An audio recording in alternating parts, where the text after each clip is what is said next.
of a bottle. So this is a drink which is called Drip, and I'll try and generate that. So here, this is the custom model UI that we have, when you'll be able to see that you can train your own model. If you can see, there are various things are already available here, and each of them can be a different product. So these are the kitty of the different products that have been custom model, and this is my folder, you can see so.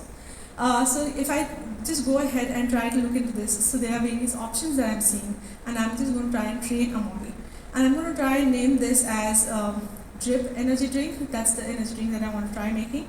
And I will give a description about it, what my product is all about. And then once I have decided that everything's working perfectly, I'm just going to go for which type of model training I want to do it in, and I'm going to go for style here, or you can go for subject. So you can select whichever you want. Here I'm taking subject because it's my product, and I'm going to go ahead and continue with this.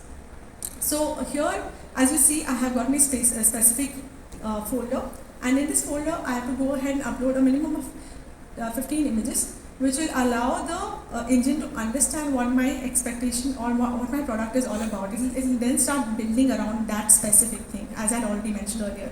You have to give it some knowledge from where it will take, and then it will start creating more. So this is the knowledge that we are giving it. This is my product. I've given it about 15 images, and now I'm just going to go ahead and give a sample prompt also, so that it's understood what that entire model is about and how it's getting trained.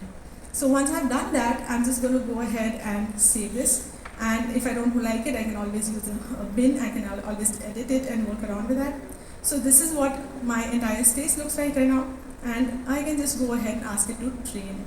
Now, once I do that, it's going to upload these images, and it's going to start working from its point of it, its process. It will actually start working on the process of how to make it, and it will take about 20 to 30 minutes for it, typically, for it to understand what this subject or the product was all about, right?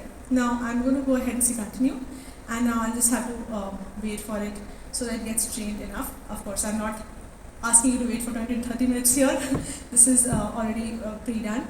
But when I have understood and the training process is done, it's now going to have my Drip as my first folder that you see. And whenever you feel that you want to, whenever it's ready, you can actually ask it to publish, or you can unpublish it also. So